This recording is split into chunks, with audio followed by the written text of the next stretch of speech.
E assim, vocês perceberam de alguma forma nesse momento assim da pandemia, que vocês estavam atendendo as famílias, mas que também existia essa terceirização da escola, por exemplo, nessa responsabilidade do que vocês tinham ali para oferecer? Por exemplo, tô aqui dentro do que você falou do autismo, né? A gente percebe que as escolas, e assim como vários outros ambientes, estão despreparados. Isso é Sim, uma realidade que a Sim, gente enfrenta. E apesar de hoje, graças a Deus, né, as pessoas terem mais informação, o negócio ainda está um pouco romantizado, porque sim, a sim. vida de uma família atípica é uma vida difícil, não dá pra gente falar sim, que é uma vida fácil. Você vê uma quantidade de terapias, né? Os pais, eles têm toda uma... Eles precisam abrir mão de muitas coisas da própria vida para sim. conseguir, né, dar conta de toda a demanda. Vocês percebem que existe por exemplo, uma terceirização nesse sentido, onde eles esperam que vocês coloquem todo o gás na clínica e estiram um pouco a questão da responsabilidade deles nesses processos também? Sim. Hoje a nossa maior dificuldade é fazer com que a conscientização transcenda da clínica. Né? Porque, assim, na clínica você é um ambiente de acolhimento, é um Uhum. ambiente onde as famílias se sentem confortáveis. Né? Porque ali é um mundo, é a extensão da casa delas. É onde eles olham para o lado, se deparam com casos parecidos, casos mais complexos, casos mais simples, mas só que são casos. Uhum. E acaba havendo a comparação, acaba havendo ficando mais tranquilas as famílias, pô, se o seu filho chegou aqui num estágio, né, sem falar, sendo não verbal, com comportamentos Mais mais desafiadores. desafiadores e Sim. tudo mais, e seu filho está nesse ponto, quem está chegando agora tem esse banho de esperança, né? Então acaba sendo um ambiente de acolhimento, um ambiente de esperança. Porém, o nosso trabalho ele é muito maior do que na clínica.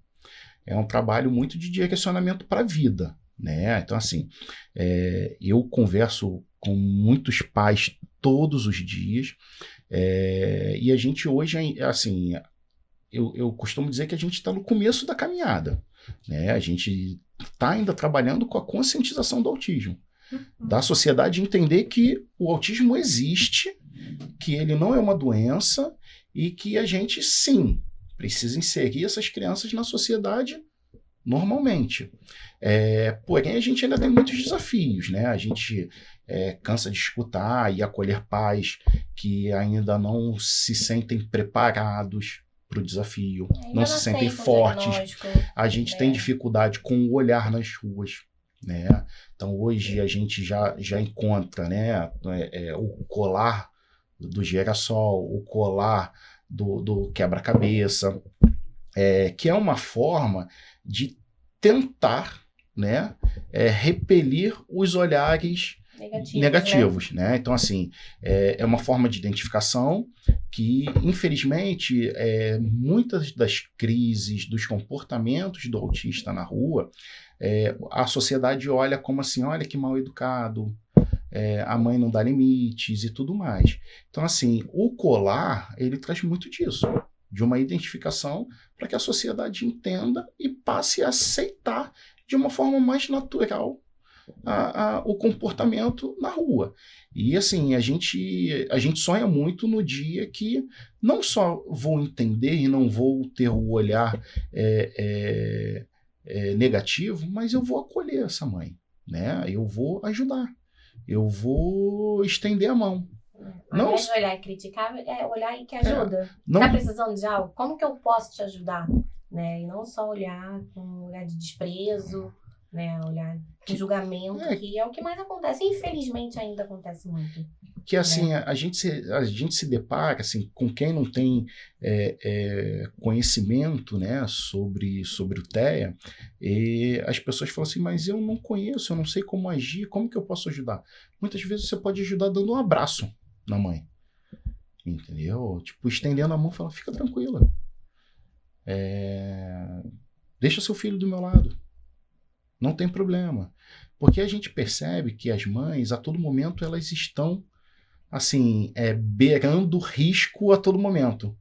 Porque meu filho pode te abraçar um estranho na rua e o estranho não entender e empurrar.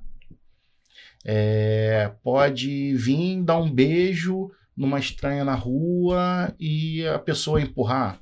Então, assim, a gente precisa entender, abrir a cabeça.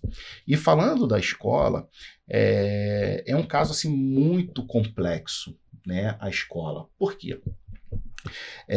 A gente tem diversos relatos todos os dias que as escolas, tem escola que se diz, né, 100% para crianças especiais, porém não é o ideal, né? A gente precisa fazer essa inclusão, né? A sociedade ela é feita de diversas características, né? Então, assim, a gente precisa fazer, né, esse grande bolo, misturar todo mundo e trazer essa conscientização, trazer o respeito, trazer tudo isso. Porém, em outros colégios, a gente se depara com casos de que a criança vai para a escola, mas só que fica excluída. A criança vai para a escola, mas tem uma mediadora que acaba servindo mais como uma cuidadora. Ou então, às vezes nem cumpre a carga horária, né? Tipo, chega 7, sai 8. Mas a criança não fez a carga horária escolar. Como é que ela foi inserida? Como é que ela está sendo inserida ali? Ah, mas teve uma crise. Vamos tratar essa crise ali. Vamos ajudar essa criança a se adaptar ali ao meio, né? E não simplesmente, então vai embora, vai para casa porque aqui não está funcionando. Nunca vai funcionar. A gente não está quebrando essa barreira. A gente não está fazendo ele entender ou ela entender que ele pode ficar ali e tá tudo bem, né? É complicado. A escola ainda... eu vejo que tem uma vontade maior de estar conhecendo, mas ainda não sabe como, né? E aí isso atrapalha muito o nosso processo, que eu costumo dizer. A criança passa mais parte do tempo da vida dela na escola. Então, se eu tiro ela da escola, se eu reduzo a carga horária dela, acabou. O meio social da criança é a escola, né? Então, eu preciso que ela esteja ali. Eu preciso que ela passe pelas dificuldades como qualquer outra criança. Não é porque é autista, não é porque tem TDAH, não é porque tem síndrome de Down. É criança, né?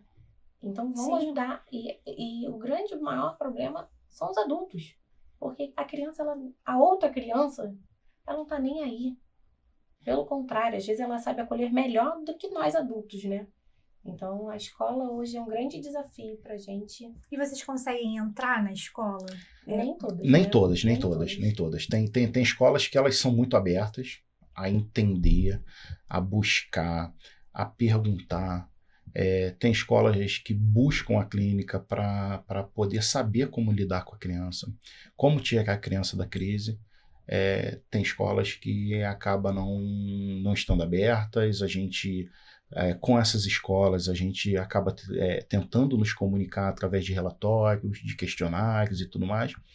E um ponto assim que não é raro de acontecer é vir questionários e relatórios que a gente olha e fala assim, não é dessa criança. Não é possível que a gente está falando da mesma criança. E aí a gente senta com o pai, senta com a mãe.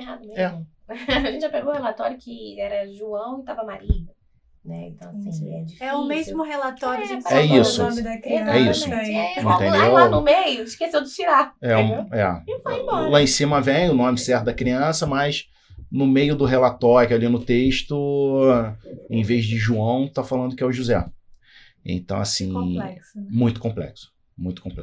Muito complexo, porque a gente está falando da adaptação de uma criança, do desenvolvimento, muito, assim, acima de falar da parte pedagógica, que quanto o colégio fala por si só, é da questão da socialização. Da individualidade. É muito importante você inserir uma criança na sociedade com crianças da mesma idade, até para que ele possa olhar para o lado. Você aprende muito através do exemplo, através do olhar, né? A gente, voltando agora, falar da parte das características do autismo, a gente se depara muito com mães que falam assim, Vitor, quando que meu filho vai escrever? Mas a criança ainda não faz nem contato visual. Então, assim, o contato visual ele é primordial. Eu não consigo trabalhar nenhuma atividade com uma criança de aprendizado e tudo mais se ela não fizer o contato visual.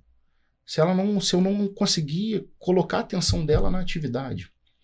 E isso o colégio ajuda muito. De você inserir com crianças que estão fazendo as mesmas atividades, que estão no mesmo degrau, para que ele possa olhar para o lado e falar, olha, pô, meu amiguinho está fazendo dessa forma.